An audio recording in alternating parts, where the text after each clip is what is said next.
کسی مسلمان کو فاسق، کافر، ملعون، اللہ کا دشمن اور بے ایمان مت کہیں۔ اگر وہ شخص ایسا نہ ہوگا تو یہ سب چیزیں لوٹ کر کہنے والے پر پڑیں گی۔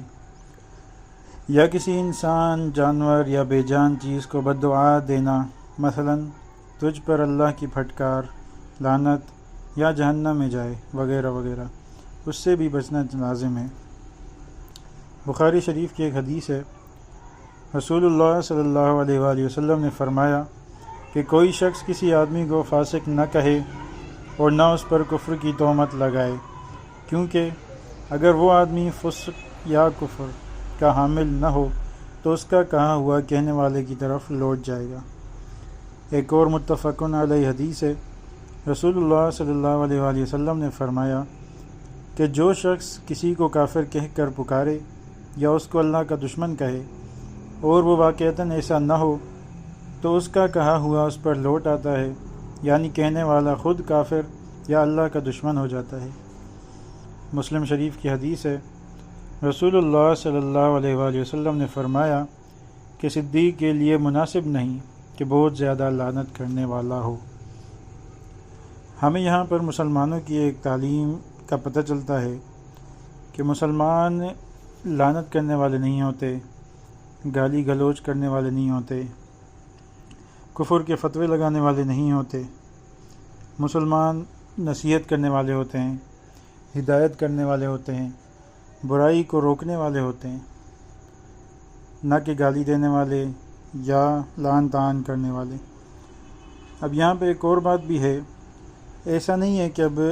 حدیث کا مطلب ہم صحیح سے اگر سمجھیں تو کچھ لوگ اب یہ پوائنٹ بھی لگا سکتے ہیں کہ کسی کو بس کچھ کہنا ہی نہیں ہے۔ جیسے ہمارے یہاں کوئی صوفی حضرات ہوتے ہیں،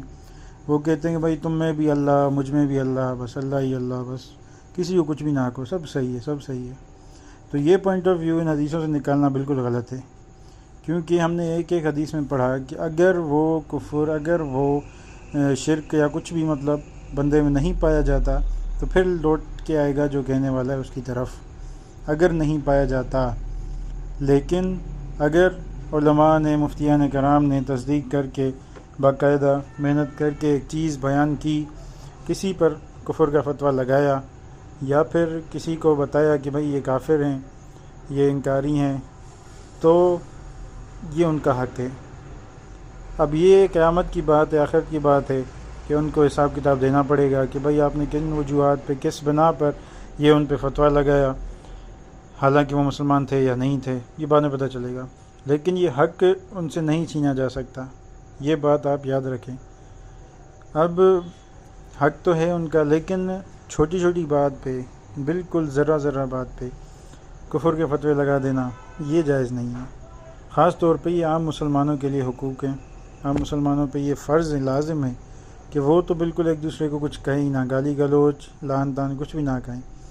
اگر کوئی غلط کر رہا ہے اس کو کہیں، سمجھائیں کہ بھئی آپ غلط کر رہے ہو۔ جیسے ہم نے پڑھا تھا، قرآن کی آیت تھی، کنتم خیر امۃ اخرجت للناس تأمرون بالمعروف وتنہون عن المنکر۔ اس کا مفہوم ہے کہ تم بہترین امت ہو جو لوگوں کی طرف بھیجی گئی ہو، کہ تم گناہوں سے لوگوں کو روکتے ہو، برائی سے روکتے ہو اور نیکی کی طرف بلاتے ہو۔ یہ ہماری امت کا ایک بہت بڑا زیور ہے، بہت بڑا ایک سرچشمہ ہے، ایک نعمت ہے، اور ہماری امت کو عظیم امت اسی لیے ہی مانا جاتا ہے کہ ہم ایسا نہیں ہے کہ بیٹھے کھڑے تماش بین بنے بیٹھے رہیں، مطلب تماشائی نہیں ہیں ہم ہمارا ایمان کہتا ہے کہ اگر کوئی برائی دیکھو، ہاتھ سے روک سکتے ہو ہاتھ سے روکو، زبان سے روک سکتے ہو زبان سے روکو، زبان سے بھی نہیں روک سکتے تو دل میں اس برائی کو برا جانو، برا مانو، دل سے، سچے دل سے برا جانو، لیکن گالی گلوچ یا کفر کے فتوے نہ لگاؤ۔ عام جو مسلمان ہیں وہ خاص طور پہ وہ آپس میں پیار محبت سے رہیں، آپس میں ایک دوسرے کی اصلاح کریں۔ ہاں، اگر کسی کو کوئی بات سمجھ میں نہیں آ رہی، عام مسلمان کو عام مسلمان کی، تو رابطہ کریں علماء کرام سے، مفتیان کرام سے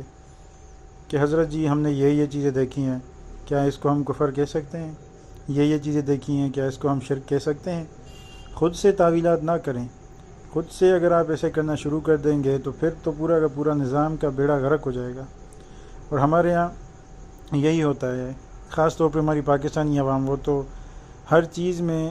اپنے آپ کو سمجھنے لگتی ہے۔ جب بات سیاست کی آئے گی،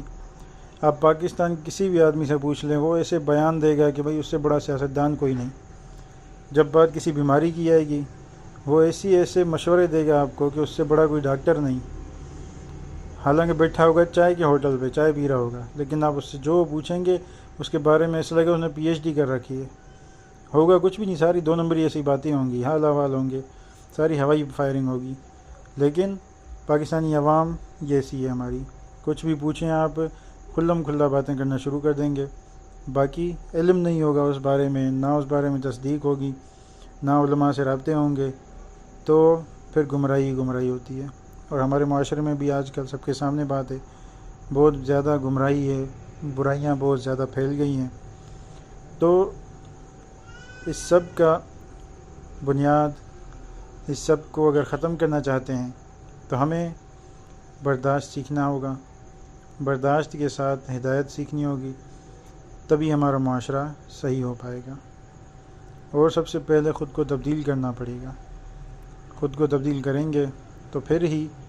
ہم اوروں کو کہہ سکیں گے۔ اگر ہم میں خود میں تبدیلی والے گن نہیں ہوں گے، ہم خود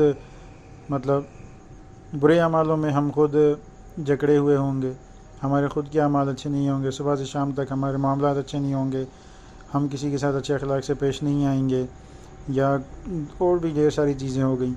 اور جب ہم پھر وہ چیزیں دوسروں کو بیان کرنا شروع کریں گے کہ یار ایسے کرو ایسے کرو ایسے کرو، حالانکہ میں نہیں کرتا لیکن تم کرو، تو یہ بات بالکل سوٹ ہی نہیں کرے گی۔